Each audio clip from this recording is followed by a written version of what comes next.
ধরনের জায়গায় একইভাবে উল্টো দিক থেকেও হচ্ছে, এটা অস্বীকার করে লাভ নেই। আমি শুধু যেটা বলি, 10 বারের ওপর অধীর চৌধুরীকে আটকানো হয়েছে নির্বাচনের প্রচারের মুখে। আমি বলতে চাইছি এগুলো হচ্ছে স্টাক পলিটিক্স, এগুলো থাকে এবং এগুলোকে প্রচারের একটা মাত্রা দেয়। আর আমি এখানে একটা কথা বলি, এই দেবাংশু এখানে আছে, আমি খুব স্বাভাবিক একটা ছোট্ট কথা বলে নিই। সৌজন্যের রাজনীতি, আমি ওকে ভীষণ স্নেহ করি ব্যক্তিগতভাবে, এবং ও এই নির্বাচনেও আমার আশীর্বাদ চেয়েছে। আমি তোমাকে বলি, এই সৌজন্যের রাজনীতি থাক, কিন্তু লাইট ওয়েট ক্যান্ডিডেটের বিরুদ্ধে দেবাংশু সম্ভবত একজন হেভিওয়েট ক্যান্ডিডেটের বিরুদ্ধেও লড়ছে, যার নাম সায়ন ব্যানার্জি, সম্ভবত। ওকে, সায়ন বন্দ্যোপাধ্যায়ের বিরুদ্ধে লড়ছে, লড়াই আছে, ঝগড়া আছে, বাকবিতণ্ডা আছে। আচ্ছা, কে অনুরোধ করছে 10 সেকেন্ড প্লিজ। 5 সেকেন্ডে হয়ে যাবে। দেখুন, তোমার ঘরে যে ধন আছে আমার ঘরে সে ধন আছে, এই কথাটা চন্দনদাই বলছেন। কারণ এই পাশের রাজ্যে ঝাড়খণ্ডে কংগ্রেসের এমপি ধীরাজ সাহুর বাড়ি থেকে 350 কোটি পাওয়া গেছে। আরেকটা তো 40-45 কোটি পাওয়া গেছে। চলতেই থাকবে, কিন্তু পুলিশ রেড, ইডি রেড নিয়ে ওদের আপত্তি হচ্ছে। এখনো পর্যন্ত আমাদের রাজ্যে নাকি শান্তিতে ভোটই হয় না, সত্যি তাই? বোমা গুলির লড়াই চলে। আমি আসবো অবশ্যই বিমান দাদার কাছে, কিন্তু এই শান্তিতে ভোট কিসের বার্তা? দেখুন, বোমা পড়ছে না, ভোট পড়ছে। রক্ত ঝরছে না, ভোট হচ্ছে। খুন হচ্ছে না, ভোট হচ্ছে। ভোট এখনো পর্যন্ত মোটের ওপর শান্তিতে। এতেই নতুন করে অঙ্ক কষা শুরু। শান্তিতে ভোট মানে ঠিক কি হচ্ছে? কোন দিকে ভোট পড়ছে? হাওয়া কার দিকে? জল মাপছে সব দলই।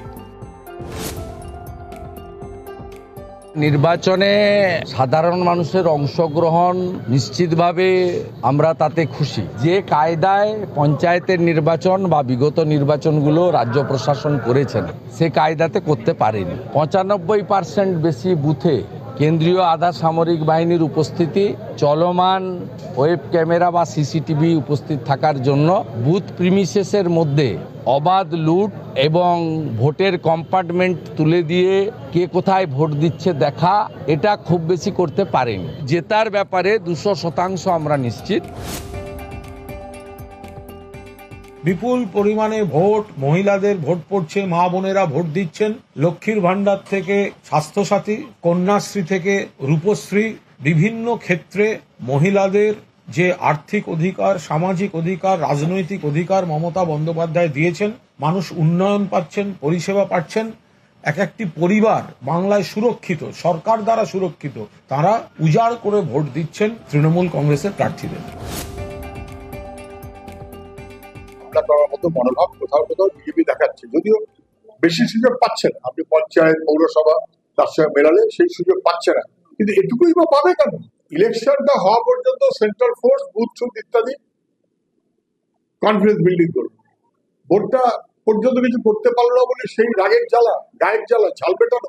মানুষ কিন্তু খেয়াল রাখছে, যতটা করছে তত ভোটে বিজেপির এবং তৃণমূলের, বিশেষ করে তৃণমূলের বিপদটা আরো বাড়বে। হামলা, অশান্তি, রক্ত, মৃত্যু, দশকের পর দশক ধরে এই ছবি। এবার কিন্তু মোটের ওপর শান্তির ভোট দেখছে বাংলা, যার থেকে এক এক দল এক এক রকম বার্তা খুঁজে পাচ্ছে। প্রত্যেকেই দাবি করছে শান্তিতে ভোট তাদের পক্ষেই যাবে। শেষমেশ কারা বাজিমাত করে সেটা জানা যাবে 4 জুন। নিউজ 18 বাংলা। এখনো পর্যন্ত শান্তিতে ভোট, কিন্তু এই যে ঘটনাগুলো ঘটছে, যে ঘটনাগুলো ঘটছে, তাতে আপনার কি মনে হচ্ছে বিমানদা?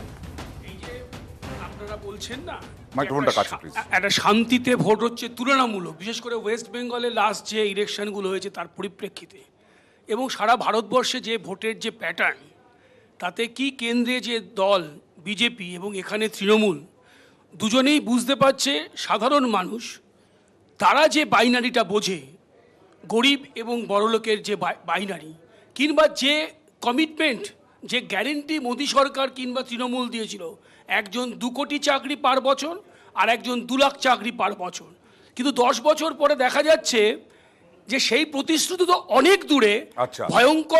ভয়ঙ্করভাবে দেশে বেকারি বেড়েছে, ভয়ঙ্করভাবে বৈষম্য বেড়েছে। খারাপ ভারত, পৃথিবীতে বৈষম্যে ভারত এখন 1 নম্বরে। সবচেয়ে বেশি ধনী ব্যক্তিটা হচ্ছে ভারতবর্ষে, সবচেয়ে গরিব মানুষটা হচ্ছে ভারতবর্ষে। প্রতিদিন সরকারকে বলতে হচ্ছে যে মানুষকে কি করে স্বাবলম্বী করব তা না, মানুষকে ডোল। সেই জন্য এই শান্তিটা একটা লক্ষণ। আপনার মনে আছে যে যখনই এই ধরনের ভোট হয় এক্সিস্টিং যে সরকার থাকে, শান্তির লক্ষণ হচ্ছে অষ্টম বামফ্রন্ট সরকার।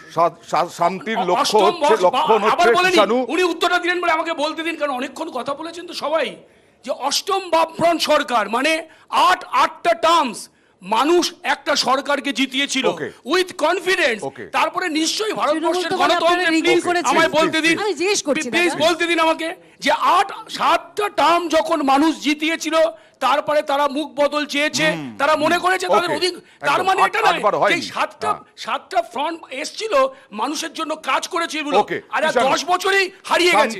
শান্তিতে ভোট মানে এই রকম কিছু হবে, এই পুলিশি হানাফানা হবে, কিন্তু বাইনারি ভেঙে যাবে, তাই তো হচ্ছে বলছেন। বাইনারি ভাঙার জন্য তো ট্রাইনারি করতে হবে। ট্রাইনারির জন্য নিজেদের ভোটগুলো নিজেদের সিম্বলে দিতে হবে।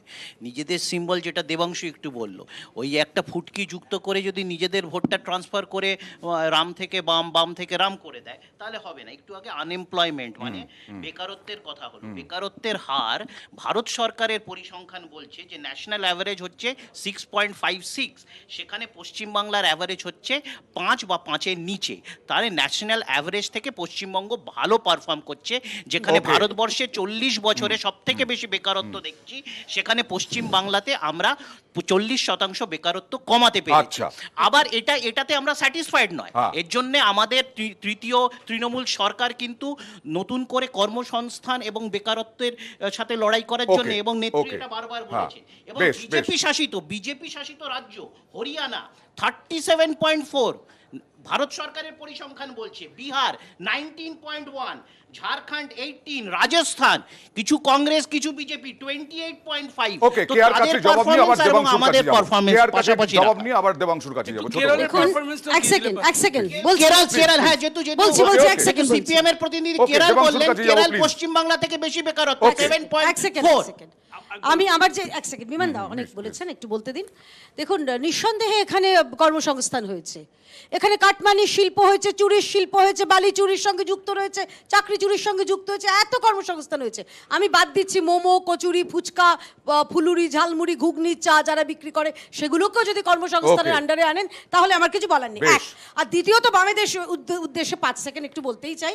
দেখুন, উনি এত কথা বললেন কোথায় বেকারত্ব কত কিছু নিয়ে, উনি একবারও বললেন না তো কেরালার কি অবস্থা, দেউলিয়া অবস্থা। আচ্ছা, মাননীয় এই যে সুপ্রিম দেবাংশু, কোর্ট দেবাংশু কেন্দ্রীয় কিছুক্ষণ আগে সরকারকে তুমি বলেছে বলছিলে। আর্থিক প্যাকেজ Okay, দিতে, okay, অনুদান দেবাংশু দিতে। কিছুক্ষণ আগে এই তুমি হচ্ছে বলছিলে, কেরালা মডেল, কেয়াদি এই বলতে হচ্ছে Kerala please model. Please please please শিক্ষা, কেরল লটারি হচ্ছে হচ্ছে স্বাস্থ্যে, সেখানে প্রধান শিল্প। কেরল সব হচ্ছে চলে যাচ্ছে দুবাই আর বাবাইতে। দৈনিক চাকরি দিতে মজুরিতে পারে না কেরালাতে। কেরল হচ্ছে শুধুমাত্র ভারতবর্ষের শুধু- উদাহরণ। আর কি Okay, উদাহরণ? ভারতবর্ষ নিশ্চয়ই উদাহরণ তর্ক হচ্ছে বিতর্ক কেরল। হতেই পারে, কিন্তু প্লিজ আমাদের সময় তো নেই, আমাদের সময় তো বেশি নেই, প্লিজ তর্ক বন্ধ করুন প্লিজ। আমি দেবাংশুর কাছে চলে যাচ্ছি। দেবাংশু, এই যে তুমি বলছিলে কেয়াদি বলতে পারবেন না যে আমার বিরুদ্ধে কোনো দুর্নীতির বিষয় রয়েছে, এই যে দুর্নীতি বিজেপি করছে তার জবাব দিচ্ছ কিভাবে? Microphone of please.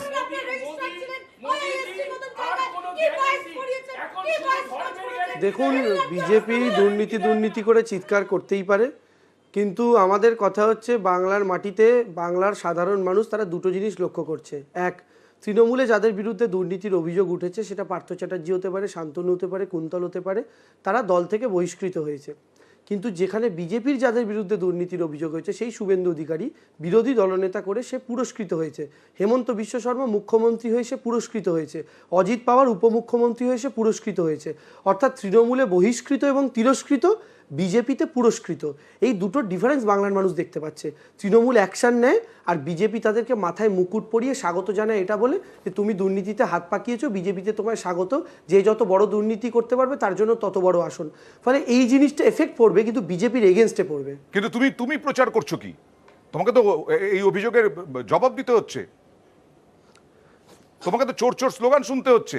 না না না না না, এসবের অভিযোগের আমাদের কোনো জবাব দিতে হচ্ছে না। আমরা সে যে কেউ, দেখুন, রাজা চালে বাজার, আর তারপরে একটা লাইন আছে, আমি ওটা বললাম না। আমি একটা কথা যেটা মনে করি সেটা হচ্ছে, আমরা তমলুকের মাটিতে বলছি, এখানে দিব্যেন্দু অধিকারী তৃণমূলের টিকিটে তিনি জিতেছিলেন, কিন্তু গত 4 বছর ধরে তিনি প্রায় বকলমে বিজেপির এমপি, কারণ তার দাদার সাথে সাথে তিনিও প্রায় বিজেপিই করেন। কিন্তু গত 5 বছরে 5-5-এ 25 কোটি টাকা সেন্ট্রালের যে আপনার যে এমপির ফান্ড, সেই এমপি ল্যাডের টাকার 1 পয়সা তিনি খরচ করতে পারেননি। এবং তমলুকের একটা এলাকার মানুষ তাকে একদিনের জন্য চোখে দেখেননি অয়নদা।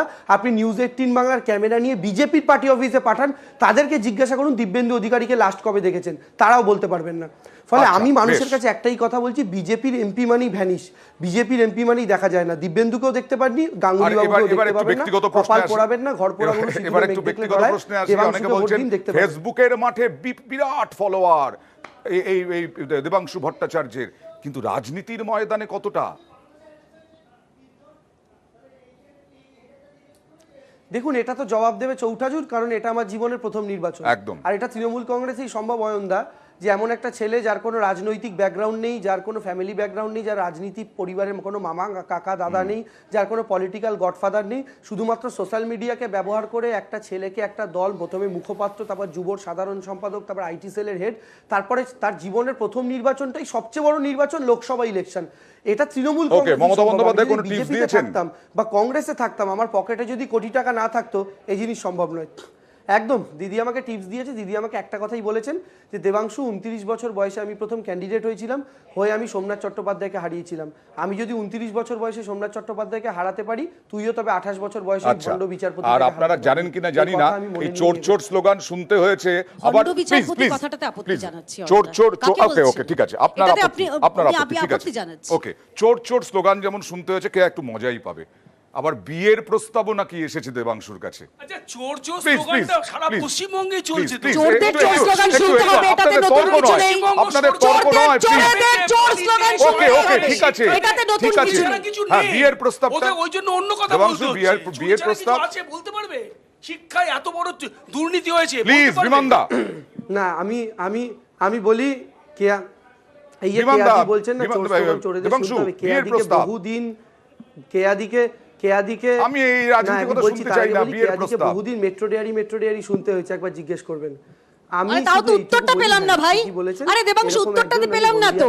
কারা বিক্রি করেছে, কার স্বার্থে? না না, এটা উত্তর দেওয়া দরকার। আমি হলদিয়াতে আরে বলো না একটু, কার স্বার্থে মেট্রো ডায়েরি বিক্রি হয়েছে, এটার উত্তর দাওনি কিন্তু। করছিলাম, পালিয়ে গেলে। এখানে আমি হ্যাঁ বলো বলো বলো। হলদিয়াতে কত প্রোগ্রাম টাকা ইলেকট্রাল বন্ডে Please, পেয়েছে মেট্রো জায়গাতে তখন আমাকে তখন একজন আমাদের দলের একজন মহিলা নেত্রী, হ্যাঁ। তিনি বললেন যে তিনি এরকম কাউকে একজনকে দেখে রেখেছেন ইত্যাদি এরকম কথা বললেন। তো তখন সবাই হাততালি টাততালি দিলেন, কিন্তু বাহ। আমি যেটা উত্তর দিয়েছিলাম যে আমার এখনো সেই সময় আসেনি, সবে 28 বছর বয়স, এখনো যদি আমি খুঁটি বেঁধে ফেলি কোথাও, তাহলে তমলুক জুড়ে খোলা মাঠে ছুটতে পারবো না, এখন সেটা ছোটা দরকার। বেশ, অনেক অনেক ধন্যবাদ, শুভেচ্ছা নিউজ 18 বাংলায় থাকার আমার জন্য। একটা প্রশ্ন আমাদের ছিল আর ওর কাছে। প্রশ্ন নেই, আচ্ছা, আমাদের সময় শেষ। না, একেবারে গোয়েঙ্কারা জনতার যে দরবারে 500 কোটি টাকা এইরকম ইলেকট্রাল রাজনৈতিক বন্ড তর্ক বিতর্ক, চোর ডাকাত সব থাকবে। আগামী শনিবার আবার ভোট, সেই ভোটেও কি কি স্লোগান উঠবে তা ভবিষ্যৎই বলবে। তবে জনতার দরবার আবার কাল। নেতা এবং জনতা উভয়কেই অনেক ধন্যবাদ এবং আপনাদেরও অনেক ধন্যবাদ। জনতার দরবার।